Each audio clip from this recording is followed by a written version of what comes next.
Good day and happy Monday, everybody. Welcome back to the Dirty Pat Walsh channel on YouTube with me, your host, Dirty Pat Walsh. So it's Monday, so it's time for a donut shop story. I'm trying to tell you these stories in kind of the chronological order that they happened. It's funny because like the stories I really want to tell you are right at the end. But gotta wait. Hello, Latte. Do you want to come here? Do you want to come here? No? Okay. Just wants to squawk. Oh, there she is. Hi, Latte. It's funny, Kelsey's been gone for a couple weeks now, so the cats are finally starting to warm up to me as a friend, which is really nice. Hi, sweetheart. Mwah. You can't come get cuddles right now though. So yeah, I'm trying to tell you these things in chronological order. So I've kind of gone over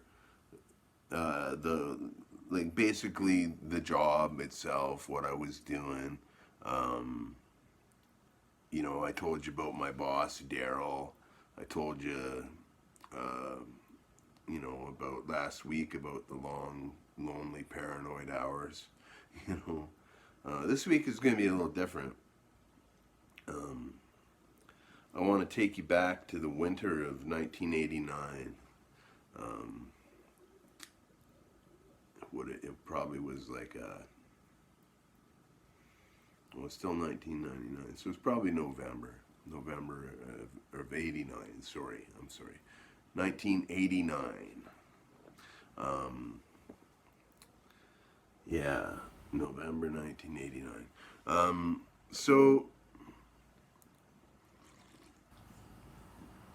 there was a lot of lonely, long, paranoid hours, but the reason that the hours would make me paranoid is because of incidences like the one I'm about to tell you.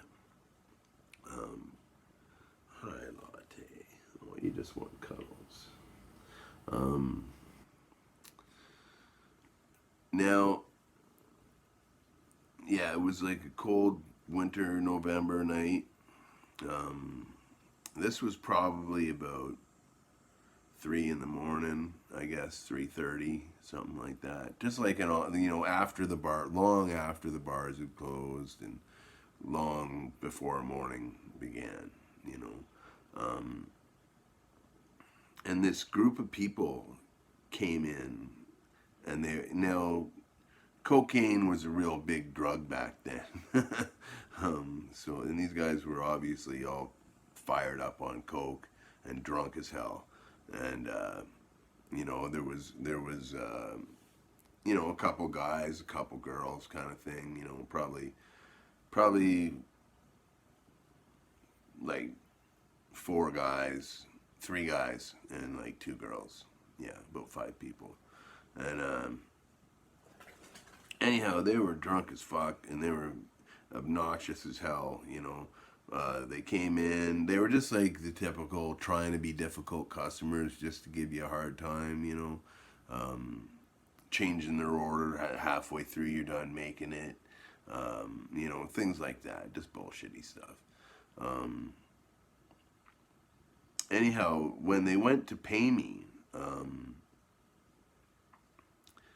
the guy just reached into his pocket and pulled out a handful of change, like pennies and nickels and dimes and quarters, and just threw it on the counter. It wasn't even a pile of change. It was like a small handful of change, and just said, and looked at me, and he was just like, "Fuck you, punk," And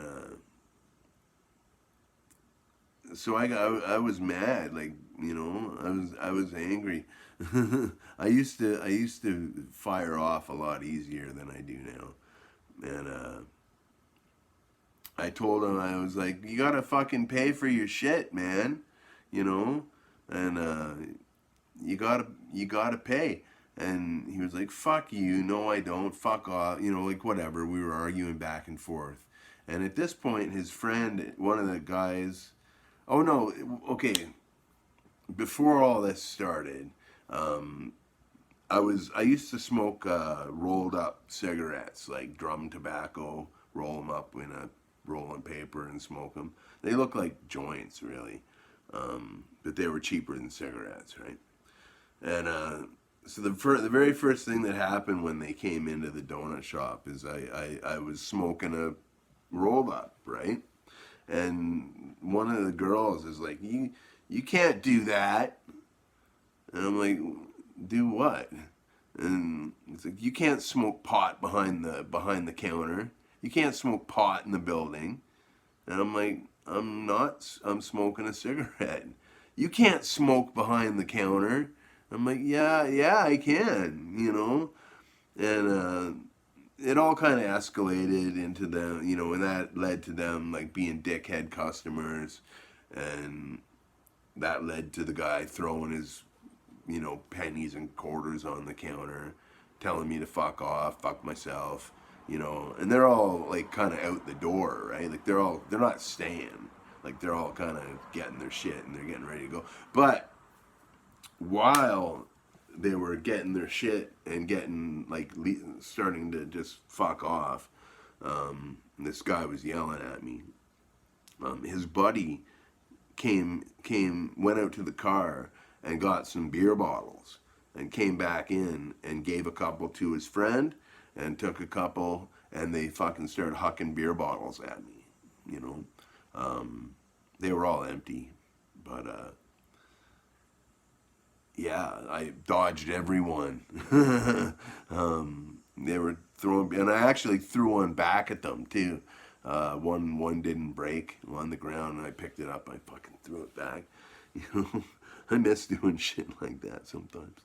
But yeah, that was pretty insane. That was a pretty insane moment at the donut shop. So yeah, let's have a dip. That was a pretty crazy night, and and like really, that's just a few minutes of the night.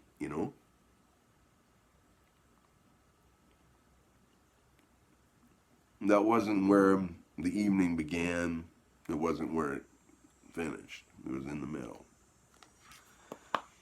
So I was pretty shook up, you know, after having bottles thrown at me by a customer. I don't call the cops.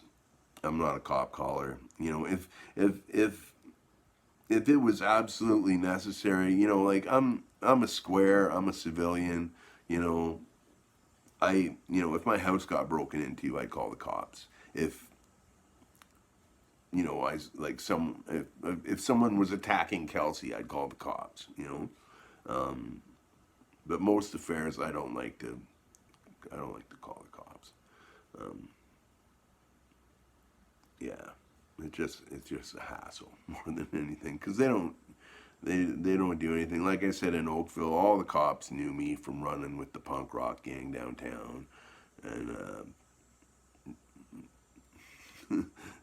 they took things on a personal level there in Oakville. They hated us. The cops hated the punk rockers.